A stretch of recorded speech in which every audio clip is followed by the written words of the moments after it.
to the It's a Mind Game podcast. My name is Jade, and today I have Kirsten with me, who is 35 years old and lives near Nashville, Tennessee. She's been married to her husband Matthew for 14 years and has three fabulous children, 8, 6, and 3 years old. Kirsten has a special background in children's behavioural and mental health and special education. She currently works as a preschool teacher. Kirsten loves gardening, cooking, baking, and serving at their local church, listening to podcasts and enjoying their dog and 3 chickens. Welcome. Hello. So lovely to have you here. Now we're on opposite sides of the timeline. It's nice and semi-early here, 10 a.m, and it's a bit later there for you, 7 o'clock at night. Yeah. Now, you've got quite an interesting story when it comes to the HA journey, because a lot of the women sort of embark on it in their early 20s, and then suddenly they've got the motivation to get their period back because they decide they want to have children. Now, your HA journey actually happened after children. Is that correct? It is correct. Yes. And I always feel like I have a bit just of an unusual story. I always feel like mine doesn't fit the mold because I was in my mid-30s when I developed it and I had already had kids. Yeah. Did you find that that played a bit of a variance in your motivation factor, just because, you know, for the most part, women have already are wanting to have children, so that pressure's sort of on. Well, yours was coming from more an overall health perspective. Could you maybe take us through, I guess, you know, your HA journey and how it occurred, how you healed, and also what your motivation was like, given that I guess you were quite happy with the family that you had and it was coming more from a health standpoint than just fertility? Sure. Yep. We have been married a long time, and we had waited 5 years to start having kids. And prior to that, I had no health issues. I had never had any fertility issues, no concerns whatsoever. But for as long as that I can remember, truly, like since probably 14 years old, my BMI has always been in sort of the overweight category. So even though the BMI means nothing, that always sort of was in the back of my mind as something that was like, well, this is just my body. But I don't have any health issues. My blood pressure is good. All my labs are good. I feel fine. And obviously my fertility was good. And so I never really had a reason to really pursue intentional weight loss because my weight was very steady and consistent. And then I got pregnant with our oldest in 2012, and then he was born in 2013. And after I had him, my weight went right back down pretty much to exactly where it was before without me really putting in any sort of intentional effort. It just went back down.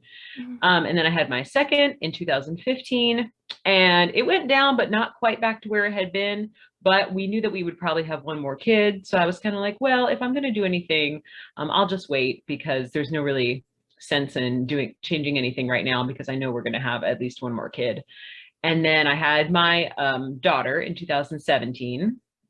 And after I had her, I was pretty much sitting about 30 pounds ahead of where I had been before I had my oldest. And so that didn't change. And all 3 of mine breastfed, and all 3 of mine breastfed past 1.5 years old. So my oldest breastfed till he was 2. And then my other 2 till about like 20 months. And all 3 times I didn't get my period back till about 18 months postpartum. But that was very normal and consistent for my body. And I never used any hormonal birth control ever. So I always had a very regular period. I knew what to expect. I knew when we got pregnant the first try, like it was always very predictable. So I never had any concerns in that regard. But when my youngest was about 18 months old and we knew we were done having kids, I was like, okay, I would really like to lose this weight and be back to my pre-baby weight, because I think that's where I, just feel better. That's where I had been for all these years. And by that, she was 18 months then, and I thought this is a good time. And at that time, that was March 2019. And I had actually only just gotten my period back postpartum. So it had only been like a month of having it back, or even maybe not quite a month. And she was still nursing a couple times a day, because she didn't wean from nursing until June of that year. So at that time, I decided, okay, I'm just going to do diet and exercise. Let me go online. let me find some free stuff. Let's see what we can do, because I had never intentionally pursued it before. And I didn't have a really negative relationship with food or movement. In particular, my attitude was like, well, I'm going to do this thing, you know, it won't be that hard. And I'm going to do it for however much time I have to do it. And then I'll get where I want to be. And then we'll be fine. So I started working out every day at home using Beachbody workouts and just doing 30 minutes a day, at like every day a week, following, you know, whatever scheduled program I was doing. And I was doing pretty much only cardio then. I didn't have a set of weights or anything. So it was just cardio based programs. And I started using MyFitnessPal to track my calories. But I didn't eliminate any food groups. I didn't do anything that felt to me too drastic. So I still ate what I wanted to eat, just fitting them into the 1,200 calories that MyFitnessPal told me I could have, and using a Fitbit to track my exercise, and bought like a smart scale to like weigh myself every day. So then I was like, okay, we're all set up.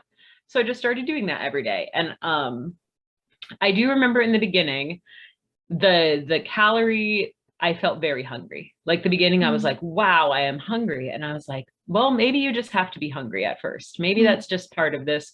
That seems like what people say when you start dieting, your body is just going to be hungry.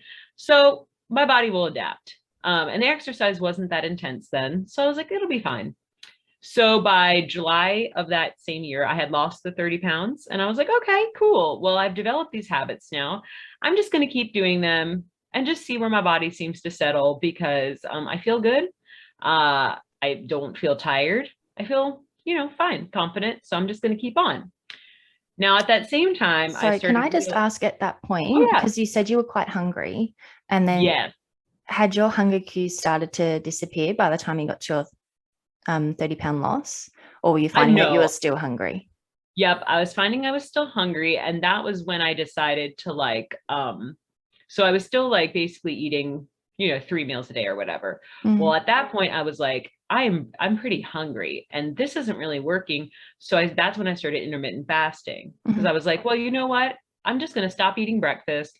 I don't really care about breakfast anyway. And I'm so hungry later in the day. And I was working out like at like 8 o'clock in the morning. Like I wasn't waking up early to do it. I was doing it after the kids were like at school or whatever. So I was like, okay, I'm just gonna not eat breakfast. I'm just gonna have lunch and dinner and fit all my calories in during that window. And so it wasn't like an intentional decision where I thought this would make my weight loss better. It was really just practical. Like I'm just hungry and I need to eat. I want to eat a bigger dinner so I don't go to bed hungry. And how can I fit that into my day? But I really think the intermittent fasting was like part of the big problem, like in the end of it. So yeah, I was still hungry. And but I'm very, I think as most women with HA are, I am very stubborn. And I was like, well, I have this goal, very driven. People were complimenting me all the time on like how good I looked, how much dedication I had, how like, I mean, I cannot describe to you the compliments. Like it was so much more than anyone had ever said positive to me. They just came from all sides. People just telling me how they wish they had my discipline, how could I do that with 3 kids? I was so amazing. I looked better than I did before I had kids. You know, I look so young and I was just amazing and an inspiration. And that's a real motivator. Truly. How do you not get addicted to that feedback? Right. Oh man. You know, especially when it's like, you know, you're getting the reward system from the fact that you look great. It looks like you're not aging anymore. You look better than what you did before children. And for the most part, you know, an exhausted, tired mum, it's harder to look like what you did, you know, in your 20s. So you're getting the feedback of you look great, you're super mum. And then obviously you're feeling good about it just in general. Like that's a massive bubble of compliments. Oh yeah, so much. So yeah, that was a huge motivator to just keep on. So that would have been like in the summer of 2019. So then I just, you know, kept going for the rest of the year. And by the end of 2019, I had lost like 50 pounds total from like March to December. And that was, I had just ticked into what is considered the normal weight range for my BMI. So I was not underweight whatsoever. I was literally like a pound into normal because I'm 5'4" and I was like 142 pounds between 140 and 142. And that is like just considered normal weight for a 5'4" woman. Mm-hmm. So I felt like, wow, this is the first time in my life that I can recall not being overweight on the BMI. I'm so proud. Like, look at me. I've done this amazing thing. And I thought that I was just, I thought that my body was just this one way, but it turns out I can do these things and make my body this other way. Mm-hmm. And all it takes is being super rigorous and disciplined every single day.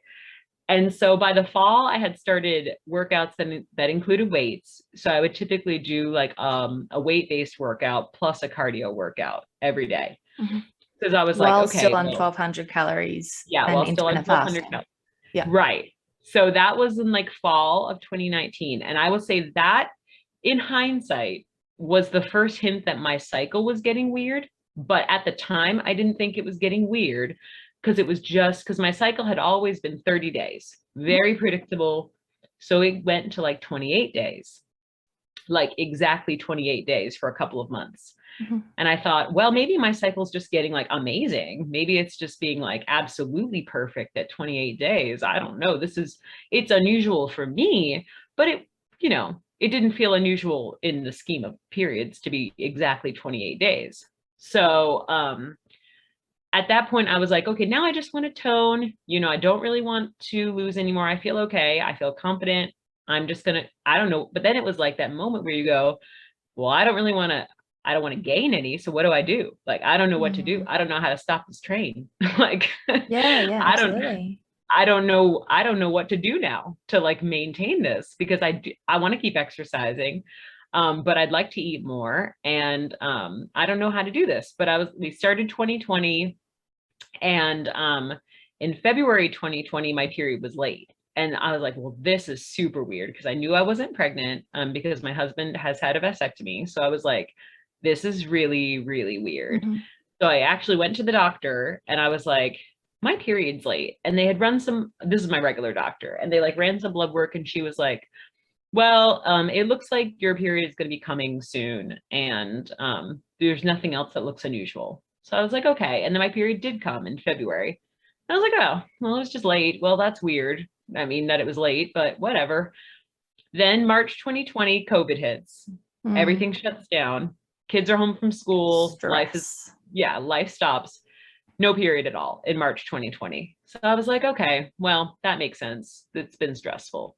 April 2020, no period. I was like, okay, well, this is now getting weird. And in April 2020, I had my annual exam with my like OBGYN, who's known me for years, since before I had my oldest. So I told her, I didn't have a period last month. I haven't had one yet this month. She ran some labs, not like super comprehensive, but she ran some, checked me for like PCOS, did like an internal ultrasound. And she was like, nothing looks weird. All your labs are good. You're probably just stressed. And she said, if you don't have a period for 3 months, then we can do progesterone and then you should bleed and then your body should just get back on track and you'll be fine. So if you don't have it for 3 months in a row, let me know. And I was like, okay, well, that doesn't sound like a big deal. We're fine. So then in May 2020, I had actually gained like a couple pounds, like 2 or 3, just from being, I think, in lockdown. And, but I had a period in May 2020, had a normal period. And I was like, okay, but I freaked out. I was like, oh, I don't want to gain weight. So in June, I was like, I'm going to like double down on this workouts, 30,000 steps a day. I'm going to like really hit it hard. And of course, then no period in June and on from there. So I would say June 2020 was the official start of like my HA, but there were signs. There was warning signs. Yeah, absolutely. Right, leading up to it. And I saw 2 different doctors and neither of them asked me, because both of them knew I had lost weight, obviously, but nobody asked me. Nobody said, well, that's not very much food, or that's a lot of exercise. Neither one. There was no mention of these habits you're doing could be the reason. It was just like, well, you seem fine, like, and we'll just give you this pill if you don't have it for 3 months. So yeah, June I didn't have one, and obviously on from there. But at that time, I would say I still felt fine. But I do remember mentioning to both doctors my hair was falling out.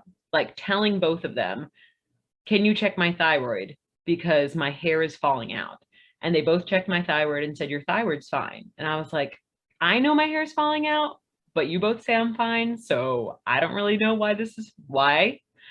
But that was one of the first signs of my HA before the other ones that I can now see in like hindsight.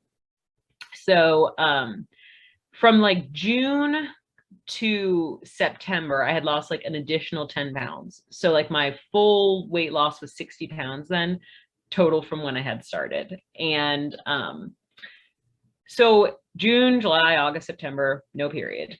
And in November, finally, I was like, okay, I think I should do this challenge because I was having other weird issues. And I was like, I did not in my mind associate them with not having a period, but now I know they were HA. So the anxiety, you know, the depression, which I was just attributing to lockdown. I mean, lockdown certainly could have compounded it, but it was definitely from the HA. The brittle nails, the peeing 1,000 times a night. And I had told my doctor that at my physical, and she actually put me in pelvic floor physical therapy and said, it's your pelvic floor while you're peeing all night long. And I was like, well, okay, I guess. Because I had a physical in August of 2020 with my regular doctor. Then I had not had a period for June, July, or August. And I told her everything. And again, did not mention anything about HA, just sent me to a pelvic floor physical therapist. So I did that. But yeah, freezing cold all the time. I mean, everything. So I was just thinking, I'm just losing my mind because we've been not part of our church for this long, in the house for so long, the kids have been home. I'm just, you know, and I had really leaned into exercise as a coping mechanism. It was like, this is the one thing that I can control. I can control my diet and my exercise. So I'm going to lean into that. And that's what I'll do.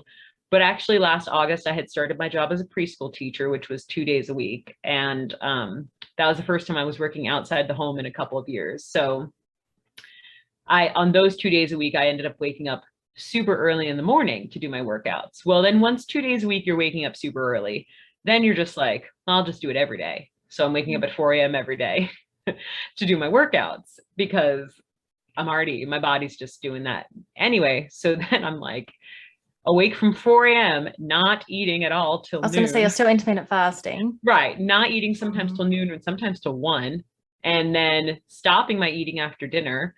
So not eating past like 5 or 6 p.m. or definitely not 7. 7 was like my cutoff, but I would say most nights 5 or 6 because of that, because of when we ate dinner. So yeah, all that was happening.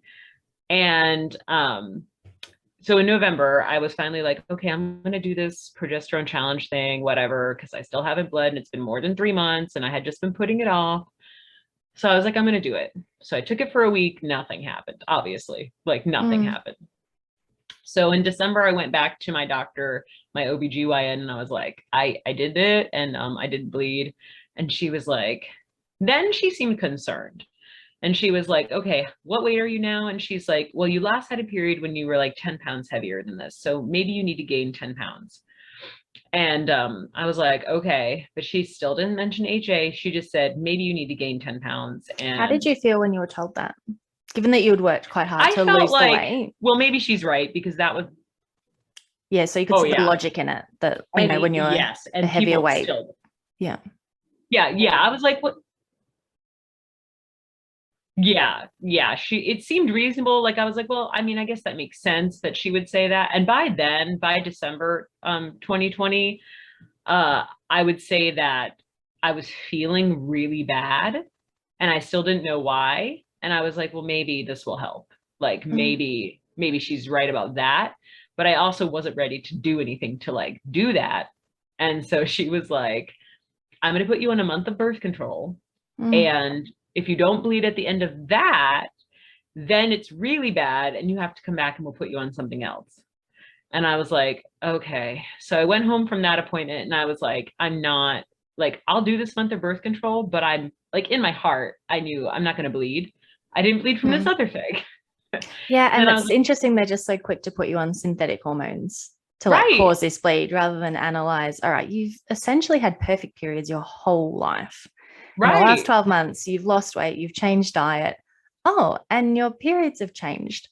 Like Right. from being in a HA community, in hindsight, it seems so obvious to explore that. But it's so baffling Yeah. that there's so many medical practitioners out there. And honestly, with all the women I've spoken to in all different countries, it blows my mind how many don't ask about nutrition and exercise within the first appointment, or if not the second.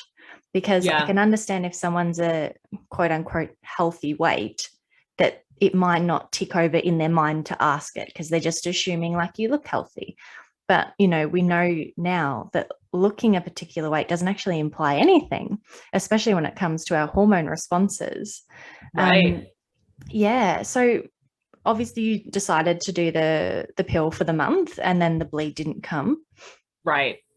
Yep, it did not. And that was when I basically, like, by the end of that month, even though I was still like getting the compliments, well, and November and December, my weight had started to go up by tiny little bits. And at that point, I was like, because then if you look at the BMI chart for someone who's my height, I think the weight range for normal is like 110 pounds to 140 or something around there. Mhm. And I was like, here I am, I'm 130. I could lose 20 more pounds and still not be underweight. You know what I mean? Like I was like, I'm doing everything and my body is now gaining weight. Like this makes no sense. Like all the pieces were like in my brain going like, this does not make sense. This chart says that I could be this size and I'm doing everything that you would say conventionally people say to do. I'm like, I'm eating all the right things. I'm not like, I didn't have cheat days. I didn't have like binge meals. I was very, very disciplined and I did my workouts every day, like never had a rest day ever. In all of 2020, I did not, I worked out when I had strep. I worked out when I was passing a kidney stone. I was an insane person. Like I did not rest. I had one night, my husband had the stomach bug and was up all night, like didn't sleep. And I still worked out the next morning. Like Christmas morning, woke up at like 3 a.m. so I could do my workout before the kids got up, like an insane person. But I was And like, at that point in time, was your motivation to train still to keep your weight the same, if not lose? Or had it become that almost like habitual that you didn't know how to not do the activity? Because it can fall in two ways. It's like, I'm scared to gain weight or I'm scared to not stay the same. Or it's just like, no, exercise makes me so happy. It's my stress relief. I don't know how to not do it. Or yeah. did you sort of fall into both categories? I would say that it was definitely, I'm afraid that I'm going to gain weight back. I'm afraid that I'm going to be a failure because people think I'm such a success. And I've gotten so much praise for this. I have gotten so much external motivation for this. And people know that this is what I've done. People have come to me for like advice or like encouragement.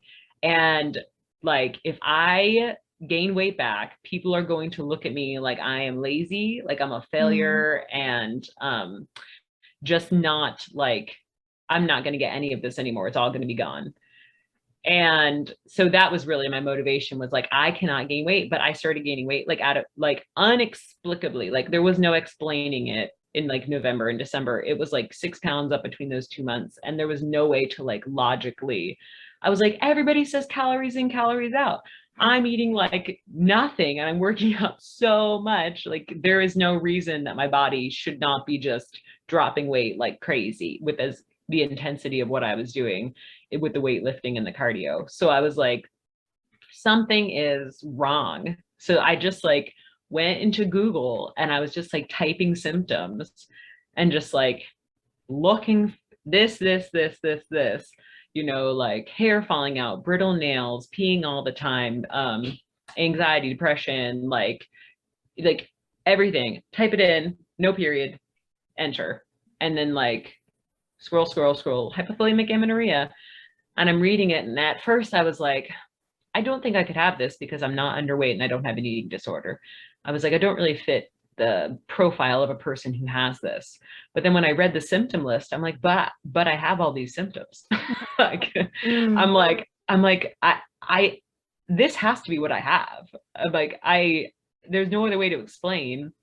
And I like went to my husband and I'm like, I think this is what's wrong with me. Like, Yeah. I think this is the problem. And he's like, that I think so too.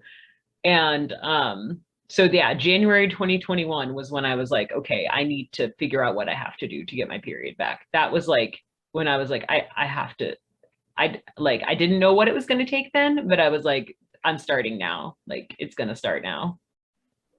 It's interesting with the wording that they use to define HA as well, because like you said, you don't consider yourself someone with an eating disorder because it's not anorexia, it's not bulimia, it's not orthorexia. However, you have had disordered eating tendencies. Right. Yeah. And they're so similar, but it's so easy for someone to dismiss their situation because it's like, oh no, but I don't have anorexia or bulimia. Like I eat all the time, I eat regularly. And then you start to break that down. It's like, yeah, but the idea of you eating more than 1,200 calories is scary. The idea Right. of you not putting food in an app is scary. The idea of not weighing food is scary. The idea of not fasting is scary. So, okay, you might not have anorexia, bulimia, orthorexia, all those sorts of things, but you definitely have all these rules surrounding food that Yeah. aren't healthy, aren't normal. And I think by the time you get to the point where you're in HA, especially through, I'm just going to say food rules, because like you said, you didn't have an eating disorder, but you did have quite a lot of rules that were influencing your health. It's so easy to go, oh, well, that can't be me because I'm not this to a T. But it's such a big umbrella because then you've got other women who don't have food rules, but are still accidentally eating less than what they need to. Yeah. And and I think that's where it's just so interesting of a condition because so many women of so different, like a variety of shapes and sizes or a variety of exercise routines can either all have HA or be the polar opposite where they diet nonstop, they train nonstop, and they still have a perfect cycle and can fall pregnant. And just a few times you've referred back to, you only just made it into the healthy BMI range. And you looked at the chart and go, well, like, technically, I could lose 20 more pounds and still be quote unquote healthy. Right. And then you sit there and go, like, why me? Why is this not working for me? Why can it work for everybody else? And even though our situations are a little bit different, I remember thinking the same about some CrossFit athletes. So I was going through my HA recovery, and I think it was Cara Webb and Annie Thor's daughter had just announced that they were pregnant. And obviously, I was so happy for them. Like, it's an incredible thing. But part of me was like, but you train all day. You're shredded. Like, you're not eating copious amounts of calories. And if you are, it's only to just make sure you're sufficient to train the amount that you do. And it's like, this is so unfair. Yeah. And it's almost like there's the lesson in the comparison game of you just can't compare your body's responses to anybody else's. Like your body is going to tell you what it needs and what it wants, and you need to respect it regardless of whether you're happy with it or not. Right. Yeah, exactly. Yeah. So what happened? You had lost all the weight. You started. That actually happened to me as well before I was ready to go all in. I was training a lot less. I was eating. Actually, no, before that, training and diet was the exact same as it had been for years.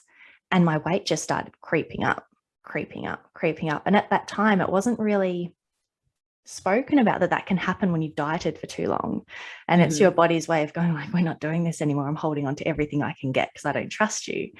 And then naturally, the response to that is train more or eat less, because obviously my metabolism's broken now. So I've got to work even harder to maintain what I've got.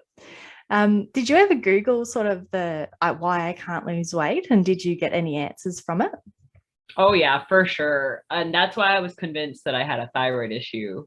Mm. Absolutely convinced. I was like, well, this certainly must be my thyroid.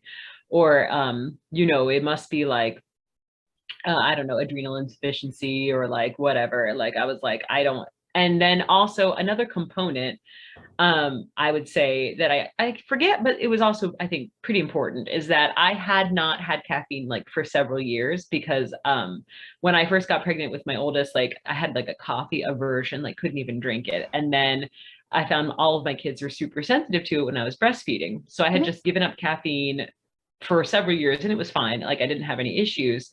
Well, then in 2020, I was like, man, I'm tired. And so I slowly started putting regular coffee, drinking regular coffee again instead of decaf. And then by the end of it, I was just chugging black coffee all morning until my fasting time was over. I mean, literally just cup after cup after cup of iced black coffee, because I would, or sometimes with like a tiny bit of something in it, but it was like cup after cup after cup, just like get me through until I can eat something. And then typically, I mean, the thing that I would eat to break my fast wasn't even huge. It would be like some sort of protein smoothie, and then like a, you know, like a yogurt and fruit or something. But it was just like caffeine to like a complete overload. So yeah, that was something else that I was convinced that I was like, well, I'm having so much caffeine, I'm sure I've screwed up my adrenals. Like you know, that yeah, it's so easy to certainly, justify different reasons for different things. And even yeah, on the weight gain front, all the studies that are promoted for the most part about weight loss and weight gain are all men's studies. So yeah, if we sit there and go, oh no, it's, you know, female metabolism telling you you're doing too much and I'm trying to save you, you're not going to find that in a common Google search or top of the list. You might have to scramble down 5 pages to find something that relates to you as a female, versus just, oh, well, obviously you're not training hard enough, you're not dieting hard enough, or it must be your adrenal system, your thyroid, maybe you're diabetic, and all these other yeah, things. The go-to never seems to be, oh, maybe you've got a hormonal disruption. And especially when your blood work's coming back relatively normal, because that can be a common thing too, that doctors go, you know, well, you're within the range, so just wait. That's another thing too, like the ranges are so broad. So yes, it might be within the range for you, but maybe you need to be at the high part of the range or the real low part of the range to get there. And I'm hoping that all this talk and awareness around HA and hormones in general is going to allow for, I guess, our physicians and gynaes and obstetricians to be more informed when, you know, let's say our next generation comes through with these types of issues, because I think it's inevitable that the whole chase to be thin it's going to be around for a long time. Like it's so ingrained in us that that's a success, that I don't think it's going to disappear anytime soon. But at least to have medical professionals that are familiar with it and can actually give better guidance than, oh, try the Prevera challenge or just jump back on the pill. Or because if you're not willing to do the research, you're going to listen to all that and go, oh yes, the pill, of course, I go on the pill, I'll get my bleed. And then, you know, all these other health conditions keep happening and no one knows why. And it's just this rabbit hole of destruction, really, that can be quite easily reversed with the right information and the right guidance. When you, I guess, started looking more into the HA world of eat more, train less, did you feel that you had some resistance towards it? Did you feel like you could understand based on the evidence that was provided and maybe stories that you had read? Like how did that information and guidance sit with you at the start?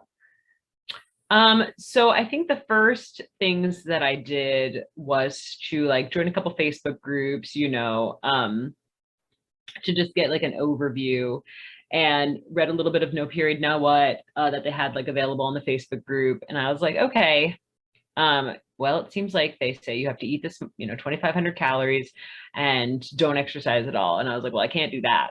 I was like, you know, going from 1,200 to 2,500 sounded absurd. And I was like, I felt very, I mean, I think the initial reaction was just like incredulous. Like, I can't believe this is what you would have to do. This can't be true. Like, yeah. Isn't there just like some supplements I could take, or like, I mean, and the fact that that there's no prescriptive time of how long it takes, that you don't know when you start. So you've gone from this controlled mindset, if I eat this much and I train this much, I will lose this much, to, just eat more, rest, and just enjoy the ride. Yeah, exactly. And I was like, oh, no. But in January of this year, the first thing I did was stop the intermittent fasting, because I was like, well, I know that I can do that. Even if I'm still only eating 1,200 calories, I can do that. I can eat breakfast again. So that was the first thing I did, was reintroduce breakfast and put that back in, even though I was still counting all my calories and everything. I was like, I can eat breakfast again. And I did. And actually I felt better. That was pretty immediate. And I noticed your coffee intake. Yeah. So as soon as you started eating earlier, the caffeine dropped off. Well, and I just decided to stop it completely. I was like, I'm just stopping it because I know this isn't good. So I'm just going to stop it completely, and stopped all caffeine altogether at that time, also at the same time. So yeah, that was the that was in January. And then I had spoken to a friend of mine. Her name is Krista Smith, and she's a nutritionist and dietitian, and she works with a lot of college athletes.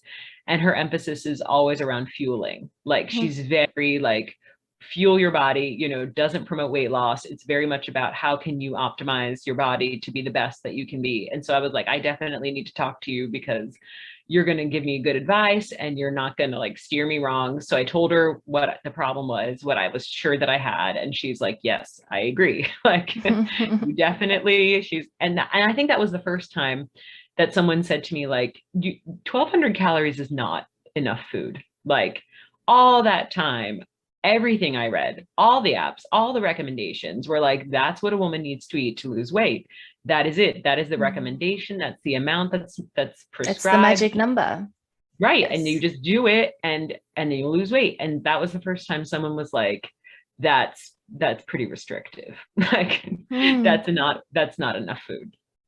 And so that really like blew my mind. Like, really? And she's like, I just wish that I known all this information properly and just been fueling my body well enough all along, because I think that it could have really prevented a lot of this in the first place. But hindsight is 2020. So yeah, she was like, okay, well, I told her I'm going to finish this month of birth control pills and then I'm going to work with you for a month. So, because I was like, I'm sure I won't bleed, but I just want to finish this one thing and then really get started with you. So that was January, finished the month of birth control pills, stop intermittent fasting, stop caffeine.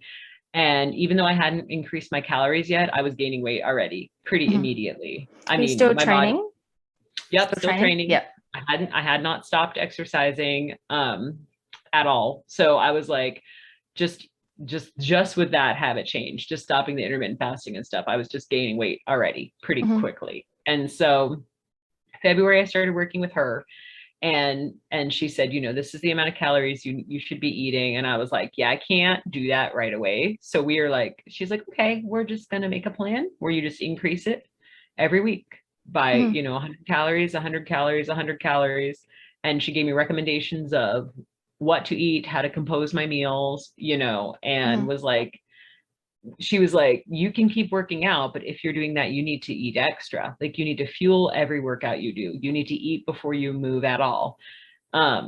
You cannot be fasted at all when you're exercising. And so that was like, okay. So I would have like a banana before I worked out every day. And she was like, and you just need to commit to increasing your calories, And so I was still tracking them, but I was increasing them. Every week, increasing them, and also giving myself more freedom. Like, because, when you get to the point that you want to lose weight, I didn't ever feel like I wasn't eating what I wanted, but I certainly had made all of the healthy swaps that everybody does, right? You're eating zucchini noodles instead of noodles.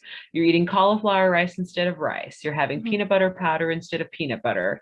You're eating low fat yogurt instead of full fat. It was just every healthy swap, quote unquote, that people say to do. I was doing that thing, drinking all the water and, eating egg whites instead of full eggs, whatever. So I was doing all those things.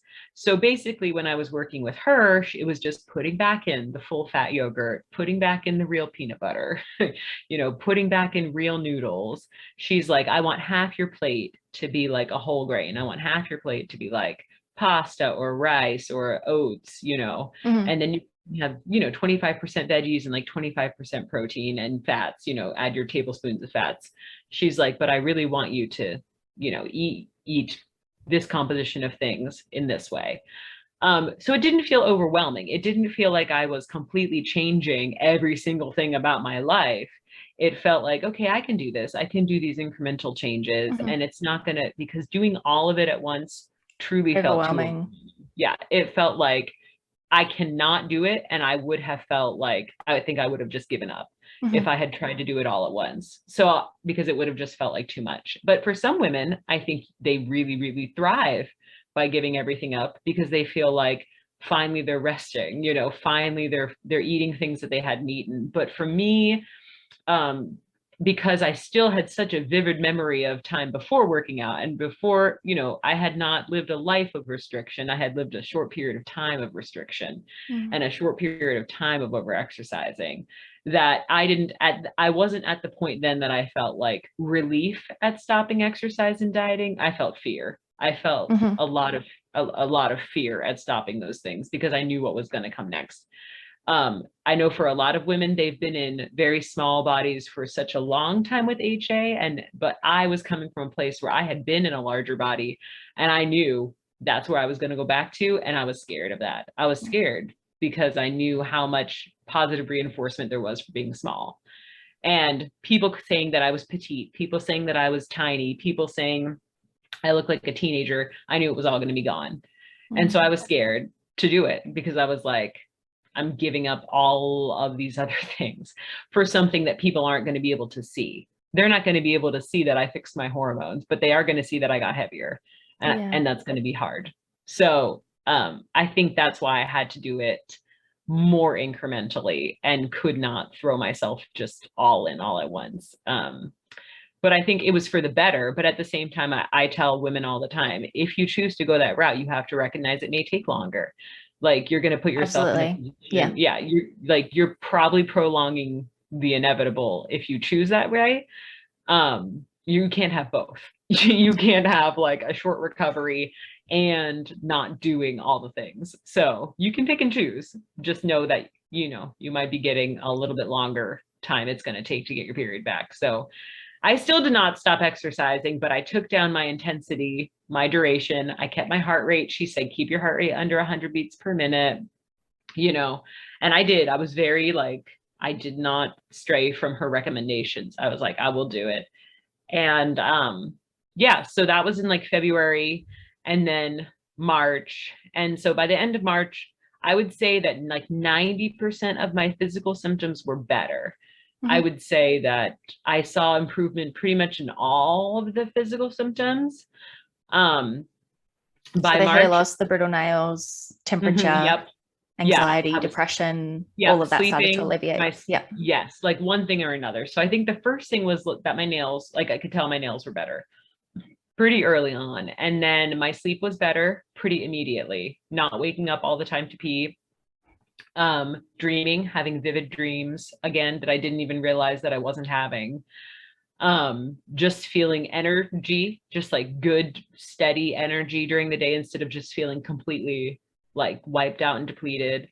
And just feeling, everything was just one by one feeling like, okay, I'm like actually seeing like improvements, like this is up, it's working, I think. So by March, I had gone in or asked my like regular doctor, can you just draw some labs? I just want to know my FSH, my LH, my estradiol, and my progesterone and stuff. I just want to know where it's at because nobody had ever drawn all that stuff before. None of them, nobody. So I had no baseline to like compare it to. Yeah.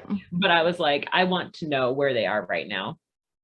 So that was near the middle of March. They drew the labs and everything came back normal, like within the normal range. And I was like, okay, well, I would like a little more insight on this because I really want to know that what I'm doing is working. So I did like, I paid for one of the phone consults with Dr. Nicola Rinaldi, and she had my results.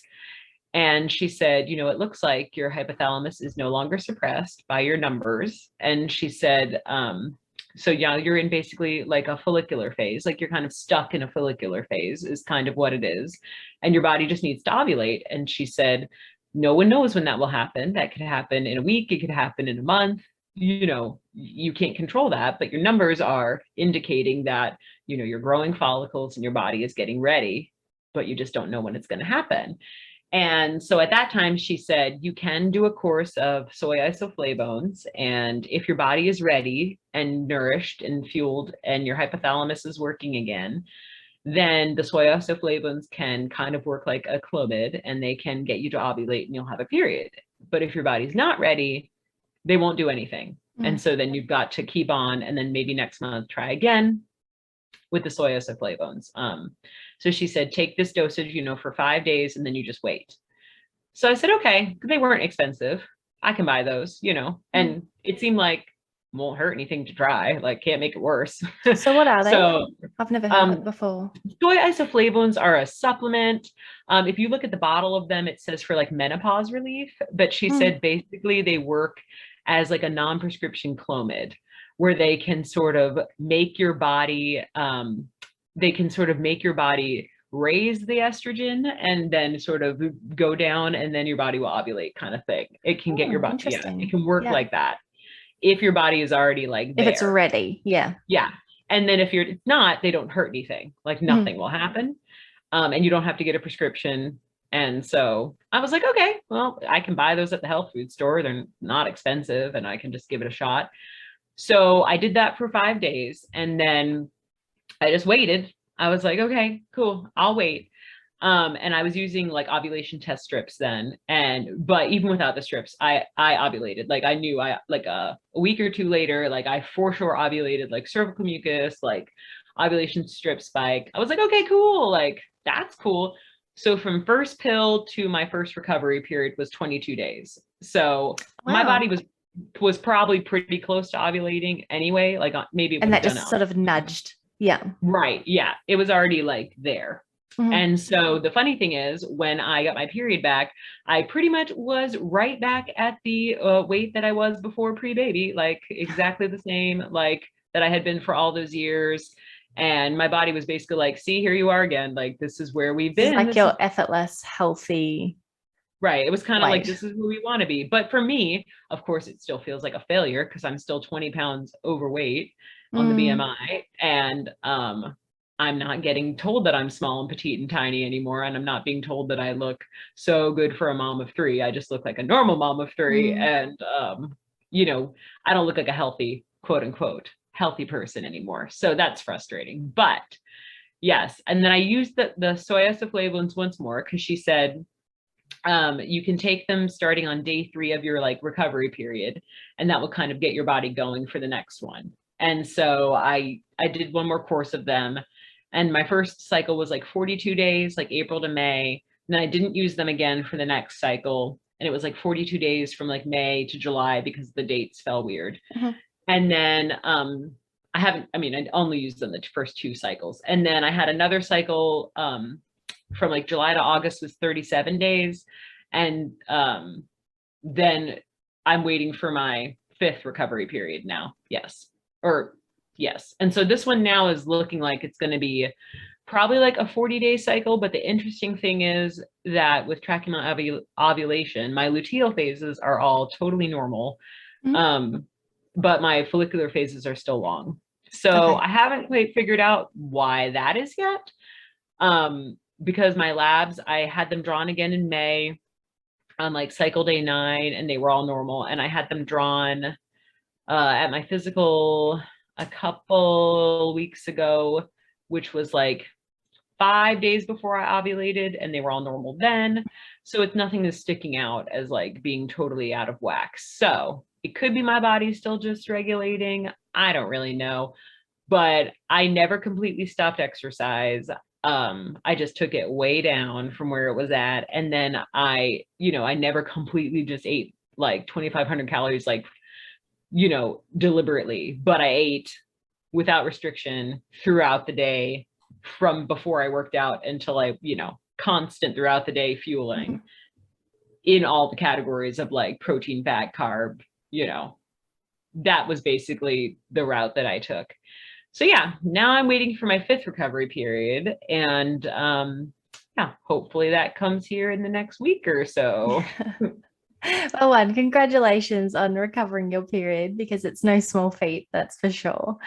I'm like, I've learned so much just from your sharing your story, especially about that supplement Nicola suggested. It's the first I've heard of it. But also, it's just that interesting part where you were able to keep exercise in and you were quite cautious about it. I think you said you kept your heart rate below 100 beats per minute. Did you still, because I think in the crux of HA, you were training twice a day. Did you reduce that to say just once? And I think you also said you're doing 30,000 steps at one point. were you reducing those things? And by no means am I saying this as a script for anyone listening, that this is the magic exercise remedy. No. It's a personal story with personal circumstances, and everyone is different. But just to get some, I guess, perspective on the shifts that you did make. Yeah, exercise wise, what are you doing now that seems to be complementing your body rather than sort of working against it?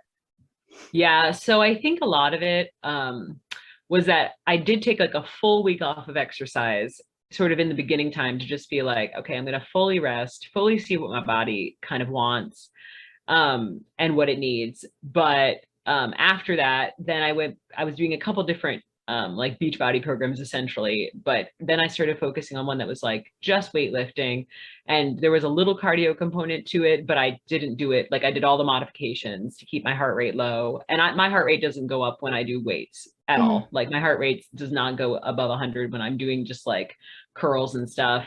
So I really was very cautious of it. I mean, I didn't do any of the burpees or anything that they were doing. I was just like, and then just like walks. I mean, just walks with my kids or with the dog. And then for a little while, it was only just like walking or riding like a stationary bike and stuff like that. So it's been like that, those two things for because I was like, well, maybe if I just take out the weights, maybe my follicular phase will normalize. So I would say since like May, it's just been like walking or doing the stationary bike. So I have a pretty active, I'm on my feet a lot. I'm on my feet a lot at work, and I'm on my feet a lot with my kids. So I still get a lot of steps, but they are like heart rate low. We're not, the energy behind it, the reason behind it is completely different than it was before. Like before it was like, I'm just going to get these steps and I'm going to get them at any cost. And I'm going to, jump around and move, and it's going to be intense. And there's a big difference between 20,000, 10,000 steps or whatever, however many steps, when you're like sweating and like jumping around. Absolutely. To like 10,000 steps that you've gotten, or 20,000 steps you've gotten because you're on your feet a lot and you're doing a lot of laundry and whatever. So very different motivation and a very different attitude behind it. Just completely taking out the really like, I don't know, aggressive, competitive spirit behind it, and making it more like, okay, this time that I have in the morning, if I'm walking the dog and listening to a podcast, is very different than standing in a room and forcing myself to do 3 workout videos because I really just want to maintain this size, Yeah, and that's such a mindset shift to it as well, because you worded it perfectly with the competitive mindset. It's sort of, how many calories can I burn in 20 minutes versus I'm just going to move for 20 minutes. Or it's very different finding a hill to walk up as quickly as you can versus you're out with the kids, they're riding your bikes and you walk, a couple of Ks around the streets. Right. Like emotionally, it's so different. Intensity wise, it's very different. And both those things play such a big part in exercise choices or movement choices when you are in HA recovery. And even, I guess, just the identification of it for mental health purposes too. It's like, are you exercising because it has to be intense and you have to prove to yourself that you can do something? Or are you exercising because it feels good and you like it? Because often I find that gets skewed. It's like you start off doing it because it makes you feel good and you really like it. But then you end up in a place where you can't not. It's like, it's too scary not to. I can't take a rest day because I could gain weight, or this would happen, or that could happen, or I can't survive knowing that I haven't burnt X amount of calories in 1 hour today. Right. And that's where all these limiting beliefs are. It's when you feel like you can't live without these rules, or you can't be happy without achieving these particular things. When you look at sort of where you are now versus where you were, in the hardcore part of your HA, do you feel like mentally and emotionally you freed up a lot more space by just having the aim to move come from such a positive place versus needing to prove to yourself, or to type something in an app, or, to watch the scales go down? Yeah, I think that the mental space has been a big shift. And I also think, of course, like I definitely would not wish HA on anybody. And I don't like, I wish in a lot of ways that I hadn't had to go through it. But at the same time, I feel like it has taught me a lot about my character and shown me things about myself that were there, or that I had the you know, I had these character traits and things I needed to address within myself, because otherwise, you know, it was just going to be really negative overall, you know, in the future for me and like my family and my friends and stuff. So I'm thankful in some ways for that. And I'm thankful for the ability um, to be able to be self-reflective, I guess, to look at the whole experience, because I would say for the first couple months, I was very angry at the whole situation. I felt very just like helpless and frustrated and like, why me? And I mean, texting my friends and stuff, just being like, I'm just angry that everything that I did is being lost. Like, I feel like I'm losing all of this hard work that I did. Every sacrifice I made is just going to be gone. Like, everything that I've done is lost. But then when I look back on that now and that attitude, I'm like, what good did having that body do for anyone but myself? Like, and in the end, like, it didn't even do any good for myself. It really only did bad things. So I'm like, it did not make me a better mom. It didn't make me a better friend. It did not make me a better wife. You know, I looked a particular way and I got lots of stuff for myself from it. But like, am I the type of person who wants to live the rest of my life just for myself? Like, I really don't. That's not me.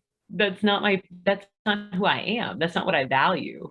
And I really hope that my greatest accomplishment won't be that I once lost 60 pounds. Like, I hope that I do many, many other things in my life that people praise me for and that people are proud of me for, that are actually things that matter and things that will last and are not just these temporary things. I mean, your body is going to take you for many, many years. You know, a lot of the women who develop HA are pretty young. So do you want to live another 60 years fighting a fight that you cannot win? Like I could not have lived another even a few months feeling the way I was feeling. So like, I know for a lot of women who've had HA, they've had it for so long that they don't remember a time before. So it's become their normal. But for me, absolutely. like, I remembered the before. Like, I could remember my life before, and I knew that I did not feel like myself. And I knew that something was wrong, even if everyone, like, nobody else thought so. Well, my husband did. He knew something was wrong, but nobody else knew or thought so. So, yeah, like, I had at least I'm thankful that I had the memory and the experience to say, like, I know what this life is without this. I know what life can be without this obsession, without this, like, without this. And with it, like, I have had this short time of this being something I'm super proud of and this being my identity, but I had an identity before this, and I'll have an identity after this. And so that's what I do try to encourage a lot of women to say, like, you may have been in this so long that you may have just accepted that this is just normal. This is just how you're always going to feel. But I promise you're not going to always have to feel this way. Like, there are better ways to feel. Yeah, and that's where the exploration of it is such an important part, because I was definitely one of the women who fell into the I don't know how to not be this person. I had HA for 6 years, and by the time I decided to recover or recognize that it was probably important that I did, I had no other identity other than the person who trained all the time and dieted all the time and who was lean. And I created the association that is indeed why people liked me. And I just wanted to link that into what you said, how that body didn't actually make you a better mother, wife, friend, family member, because you were so fixated on making sure you get the workouts done, make sure you have all the food. And I know that was one thing I thought, and a lot of women think that if I gain all the weight, I'm going to lose all my friends. My family aren't going to like me. You know, everyone likes me for this person, which is everything they praise you for. But the reality is you can actually bring so much more to the table when you can enjoy social events, because you can enjoy relaxing around people. You can enjoy eating around people. You're not always looking at your watch to be like, crap, I've got to get to the gym now. Like I can't stay any longer at lunch, or maybe I just can't go to lunch full stop because they're not going to prepare what I want to eat. And then they'll be upset if I bring my own food. Like there's so much in that exercise and dieting world that you don't recognize is fueling it. And then suddenly you break free of all those shackles. And I guess what you were saying about the past identities, that you would have had the realizations of, oh, it was really nice when I could go out and say, have a picnic with the kids and not have to weigh everything before I eat it or put it in the app. I could just go out for lunch, or I could just go out for dinner, or I didn't have to worry about intermittent fasting blocks, because I did fasting for quite some time as well. And I remember getting to the sticky spot where I still love going for breakfast or brunch with my mum on a Saturday. And then I started fasting. I'm like, oh, I just can't meet you at that time anymore. And my mum was sort of like, yeah, but we've always met at that time for like years. Are you sure? And in my mind, I was like, I can't believe she doesn't understand. And I look back now and I'm like, how did I not understand? How did I not understand? But yeah, just that life outside of all the restriction and actually how it fulfills relationships is so incredible. And I think that's the big part of the revival, because it's like you resurface as a person and you can actually witness experiences in a way that you previously couldn't because you were too consumed by your next meal or your next training session. Right. Yep. And I feel like, well, it was maybe a blessing and a curse that I went through the majority of my HA during COVID, because a lot of people were not, I wasn't going anywhere. So I could control everything. I could control every single thing about my life.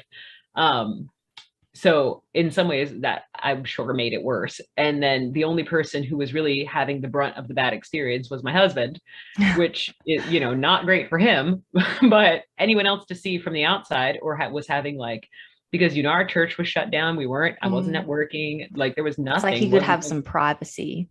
Right. It was just, journey.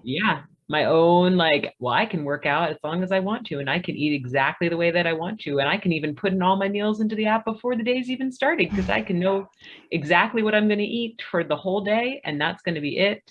And no room for anything else. And I remember one time I just got like furious with my husband because he brought bagels home. And I was just like, lost all of my chill. It's not part of the plan. Bagels. Like it's not part of the plan. That cannot be. He was like, what in the world? Like what? Like, what is wrong with you? No, because I completely understand that. If someone brought food into the house that wasn't part of the plan, it's like, you get so angry and upset. It's like, it's almost like you take it as an insult. Like you can't bring that here. And again, it's something you don't recognize until you're outside of it to go, oh, well, I felt that way because I was hungry, or deep down, I really wanted to be able to eat it, but I couldn't allow myself to witness that thought. It was just like, no, you're trying to sabotage my goals. When no, it's like, no, you actually want to eat it and you hate the fact that you need to say no. Yeah. And we've been together a very long time. We met in high school. Yeah. So like this year we've been together almost 19 years. So like he has known me long enough to know that's not me. Like he's like, this something is like, you have lost it. Like and that's such a fragile thing too, because it's quite common for the partners to be the ones that sort of pull the reins and go, enough is enough here. Yeah. You've had your fun, you've lost your weight, you're training, you're dieting, you're, healthy, if you want to call it that. But we recognize as a result of that, you as a person is disappearing. Like I want that person back, come and resurface. If you don't mind, I just want to touch on one thing you said a little bit earlier, which is, I guess, adjusting to the lack of positive praise. And you mentioned how that's something that's disheartening to you now. And I completely relate, because it's lovely to get compliments from people saying you look fabulous, or you're disciplined, or, I wish I could be like you. Like they're very flattering things. And they're also very easy compliments for people who know you and who don't know you to make. Like if someone doesn't know you, they're not going to sit there and say, oh, you're, I don't know, you're studying at the moment. I can see how much smarter you've gotten since you started this course. Or, it's hard to give compliments in other areas other than face value. Oh, you lost weight. That's great. But I do recall when I was gaining weight, and I said to my best friend, I probably even said it to my husband, I'm like, I hate feeling average. Like for Yeah. so long, I was unique because I was lean, or I just trained heaps, or I was so strict with my diet, and it just made me special, and nothing else made me feel special except for those core things. And now, as a result of this recovery, which, you know what, I'm sure I'll be happy about it in the future, which obviously I am, but I just remember that moment of being like, I hate feeling average. Like, I'm not, no one wants to be me right now. No one wants to have my discipline, or they just sort of, you know, you're just Jade. You've got the same average body shape as everybody else. And did you sort of go through those phases too, where it's sort of like, oh, like I'm just average? And obviously we're so much more than our body weight, and my mindset has shifted so much since then. But I just remember there was a really big part of it where even if I went to the gym, I'm like, I just look and train like everyone else. And Yeah. it was Yeah. hard. Oh yeah. I mean, I could write a book. It's like, you know, I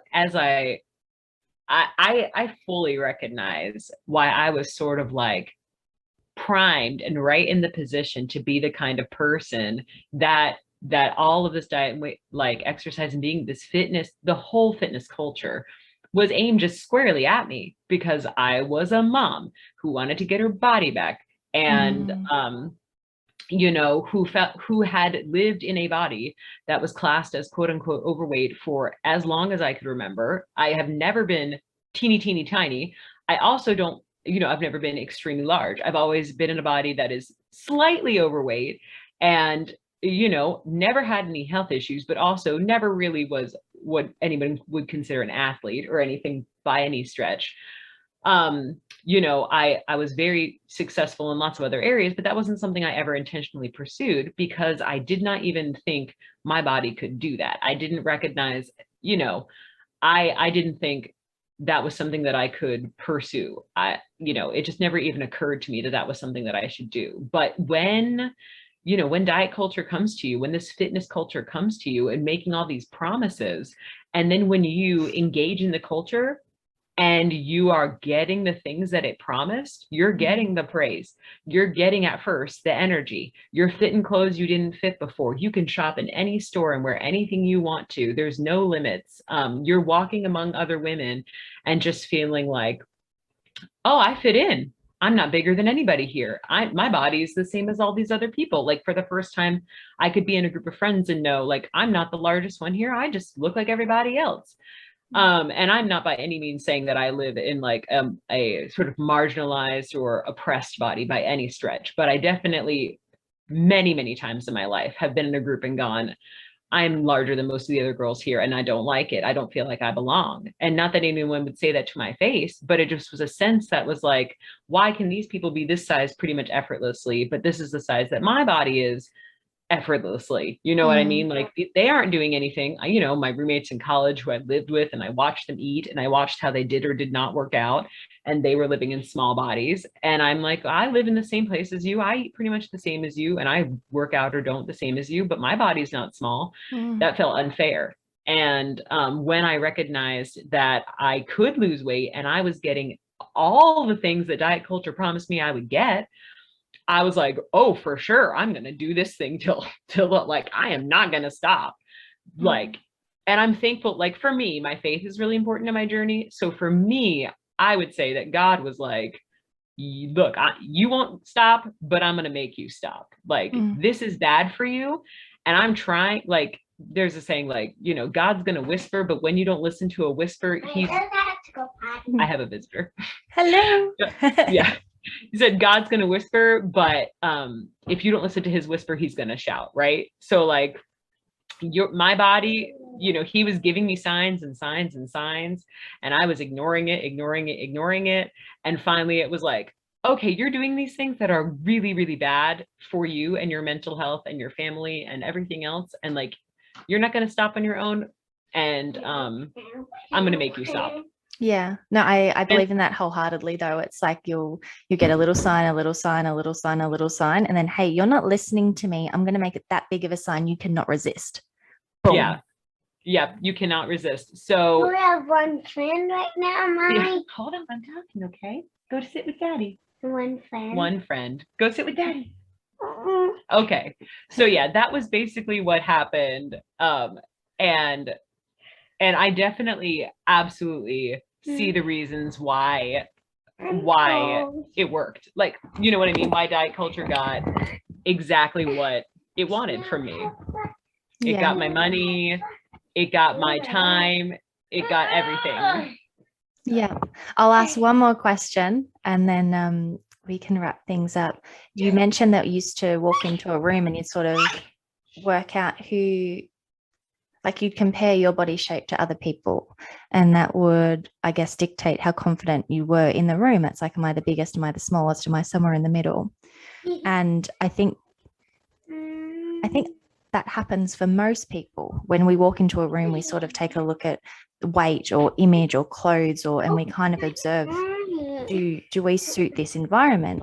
Do you feel after everything that you've gone through now, and you've had the body changes, you've had the emotional shifts, you've had the health changes? She's so cute. Do you walk into a room, and I guess you still might make the same observations, but do you feel very differently about the outcome of it? Like if you are the biggest, the smallest, the somewhere in the middle, does it take any toll on your confidence, or is it just you have a look, you witness what you see, and then you just move on like it's a nothing? I would say I am not there yet. I'm still definitely There you very go. hold on, can you go see Daddy for a minute? Take it to Daddy. Go take it to Daddy. No, what you- I don't know where Daddy is. Anyway, I would say that I'm still very self-conscious, and I would say that I'm still in a position where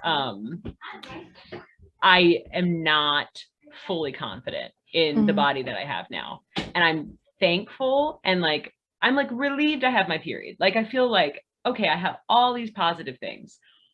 And I still feel a loss. Like I still feel grief over what I've lost. And I still resent that my body has to sit at a higher weight than other people. Like that still makes me upset, I think some days. And I think I have found like in different HA communities, different women who have some situations like mine, who developed HA when they weren't really underweight, you know, and then when they recovered, had to be in a body that was sort of classed as overweight. When I find those other women, I feel better because I feel like I'm not alone. Like it does feel lonely sometimes because a lot of the other women will sort of will talk about their weight gain and be upset. And I'm like, you're okay, but your weight gain, you're still smaller than I was when I developed AJ. Like, Yeah. like, You know, but like, that's like, the truth. And it's good to be yeah, open about it because it's not, yeah, no one's emotions are any more valid than someone else's because of the weight they're at when they had HA or when they're post HA or exactly. anything in That's what between. yeah. And I'm like, everybody's story is different. But when I find other people who sort of had the same experience as me, then I feel like, okay, I'm not the only one who's been through this. So that's why I try to talk about it as much as I do. And I was very open from the start on my like social media and stuff, because I had been so open with my sort of diet and exercise stuff that I felt like I owed it to people to be just as open about the HA stuff, and that I would be doing a disservice if I was not completely honest about everything that I was having to do to recover. So I think that helped just from the start, telling so many different people like, hey, I'm changing these habits and this is why. And then also finding other people who have had experiences similar to mine and then ended up in bodies that were not, you know, small, like not conventionally small. Like, so that helped a lot because it wasn't as lonely, but I mean, I still have days where I'm it is frustrating. And that some day, you know, you still have that. I live a life still where I have those glimmers of moments where I go, well, maybe in a year, maybe I've just overshot. Maybe in a year, my body will just naturally lose weight, and still keep in the back of my mind, you know, like maybe my body will just get smaller on its own. And then at the same time, I still have the recognition, like in the like forefront, that's like, you cannot restrict and over exercise like ever again, or the same thing will happen again. Like telling myself that Yeah. over and over, like, no matter how you feel about your body on any given day, like that is not an option. So don't even like, don't like, no matter how many people you see, no matter how many friends you have that are doing keto, that are intermittent fasting, that are doing Weight Watchers, that are doing macro counting, like no matter how many people try to tell you that they can sell you weight loss in a sustainable way, it's a lie. Like, don't do it. They will all fail you. They will all fail anybody, but especially someone who's had HA and is recovering, like, though they will all fail you in the end. And like the way that you support your body for a lifetime of health is going to be by not restricting and by not underfueling and by not over exercising. Like, you're not going to get what you want by doing those things. So that's what I try to tell myself when it's hard, that that like I can certainly, like after my periods, I feel like after my follicular phase gets a bit more predictable, I can get back into lifting a little bit heavier. I can do those things again, but I'm going to have to fuel that movement or I'll be right back in the situation I was before. And I have to do it with a totally different motivation. Like I'm going to have to do it with a different mindset, with different goals, and with a different attitude, because if I do it to deliberately lose weight just to be a particular size, then it's the wrong reasons. And that's the thing, there is a safe, sustainable way to do it. And by sustainable, I mean that's dictated by a body that still allows you to have functioning, healthy hormones, a healthy mindset. So it's not saying, oh, okay, let's go on a weight loss journey so that you can be a size 6 and have abs. It's like, no, I think long gone are those days. But can you increase training and nourish for performance? Yes, absolutely. If as a result of that, your body makes adaptations, does shift muscle mass, does shift body fat, then okay, you'll end up at the body that is still healthy and functioning and doing all the things we want. But that body takes a lot longer to get to. And also we never really know what that body's going to be, because you might start, training a little bit more, but making sure you're fueling adequately, and your body does shift in some way, shape or form.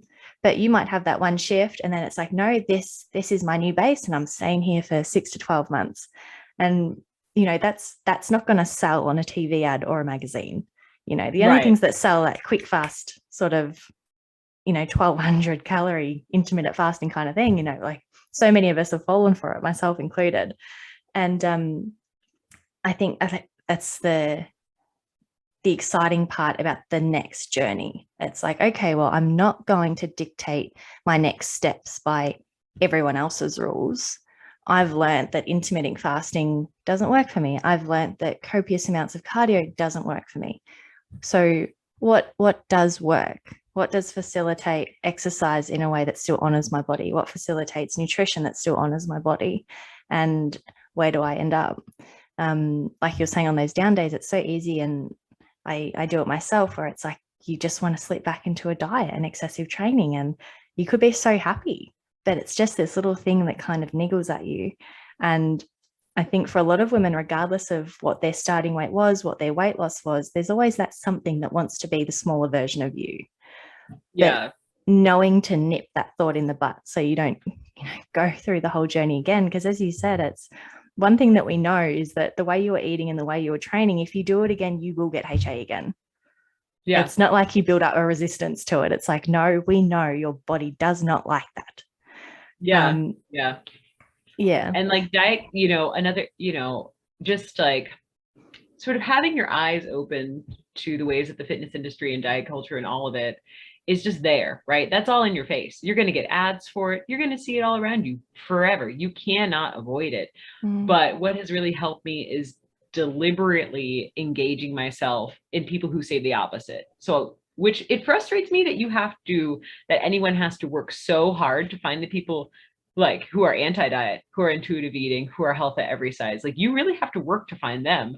But diet Yeah. culture, like you could just open up Instagram or whatever and poof, there's an ad for Noom.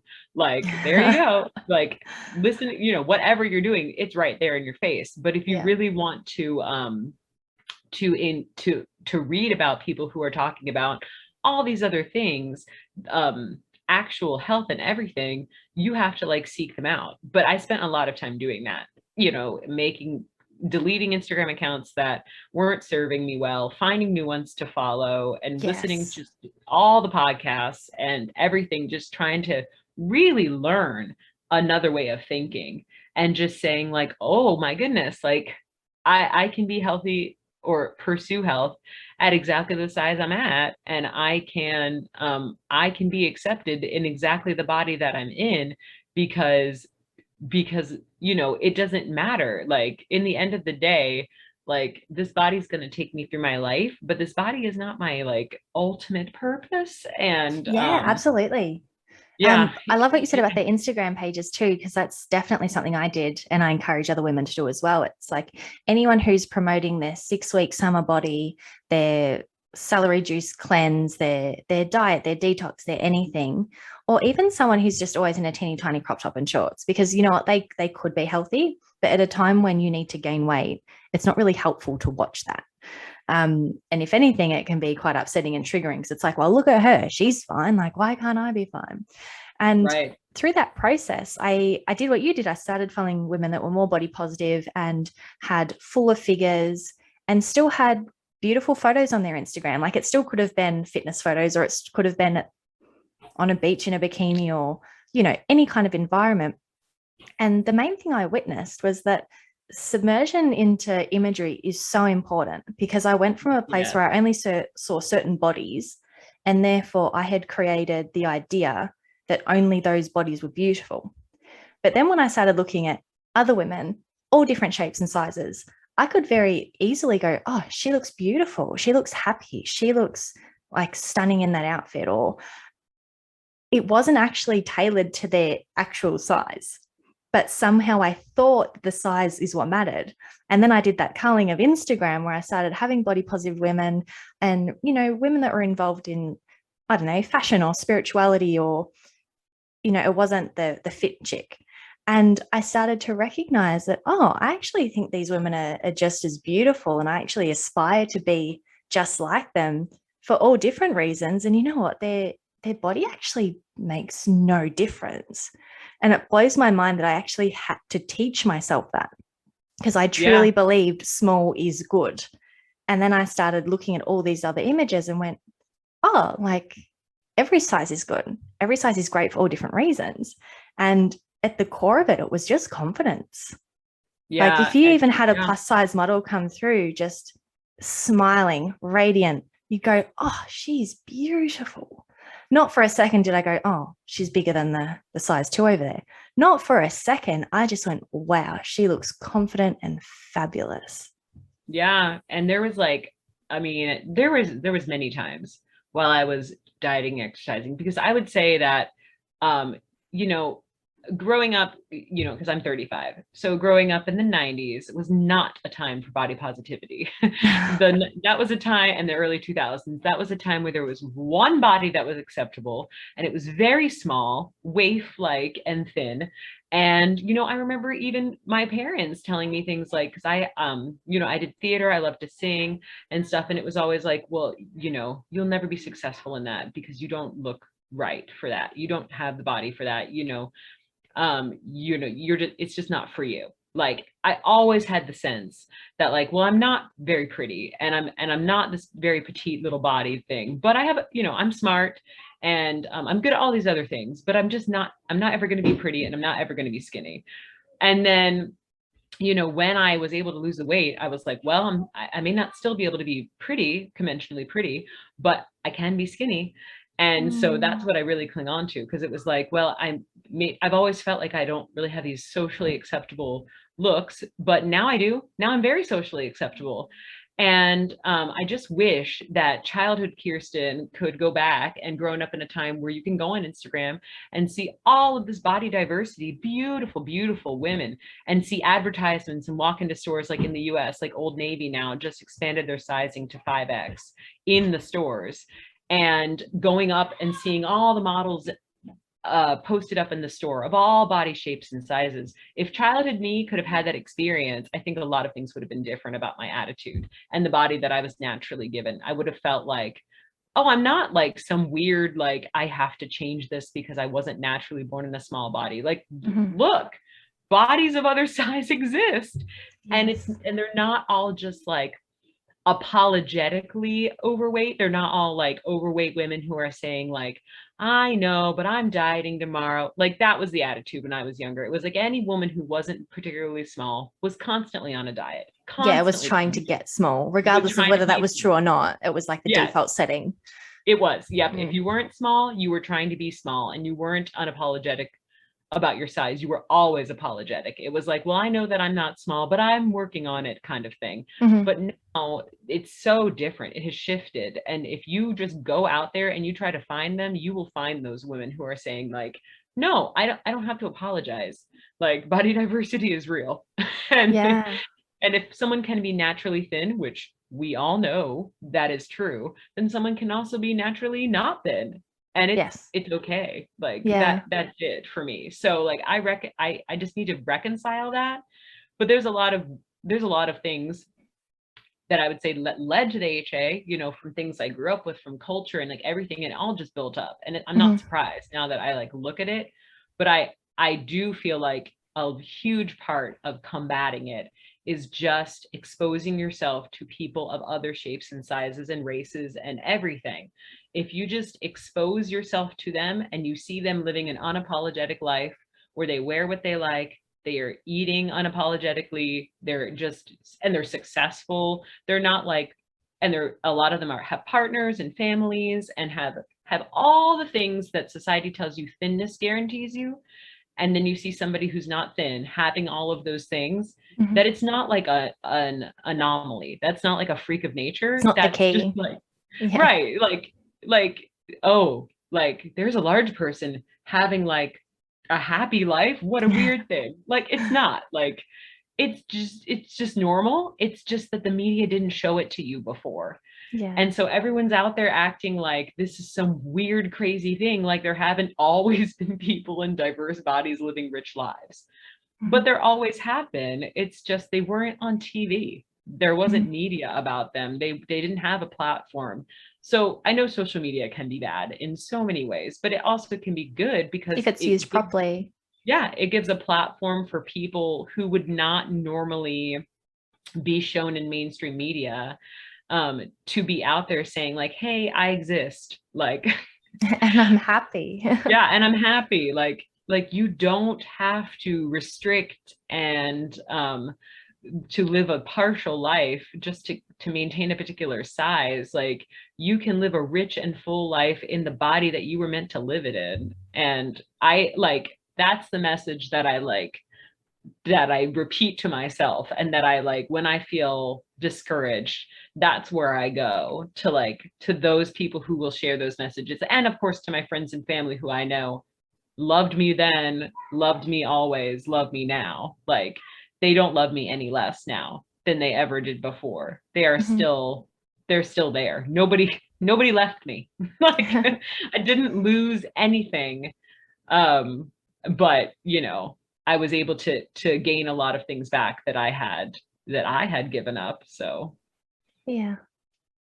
Well, thank you so much for taking the time to come on and share your journey, because it is a unique one. And like you said, you know, when you don't sort of fall into the category of a lot of women with the HA journey, it's really nice to hear someone's story or connect with them and to know that they're not alone, and that, you know, HA happens in all forms, shapes, sizes, and even exercise regimes. So thank you so much for taking the time to come on and just share everything with us, and, you know, that insight at the end as well of just how to manage sort of body image and how to shift your own perception, because that social media trick is a massive one, very influential one. Thank you. Now, if anyone wants to reach out, can they possibly connect with you on Facebook or Instagram? Yep, they can find me on Facebook. It's Kirsten McDaniel, but I'm in a lot of the HA groups, so if they look me up on there, they'll probably find me. And on Instagram, I'm Sir Kirsten, SIRKIRSTEN. And I don't really post about HA every day, but if anyone wants to message me about it, I am always ready to chat. Wonderful. I got a little bit awkward then because I was like, oh, wait, I didn't ask you if we were able to share your Instagram handles. So if you just heard the awkward, thank you. That was me being like, I don't know what to do right now. Yep. I really enjoy getting messages from people who feel like lonely, because I felt very lonely too. So. Yes. Well, wonderful. Thank you so much for being that support person for anyone who wants to connect and have a chat with you. Thank you again for all of your time, and I no doubt will be in contact with you in the future.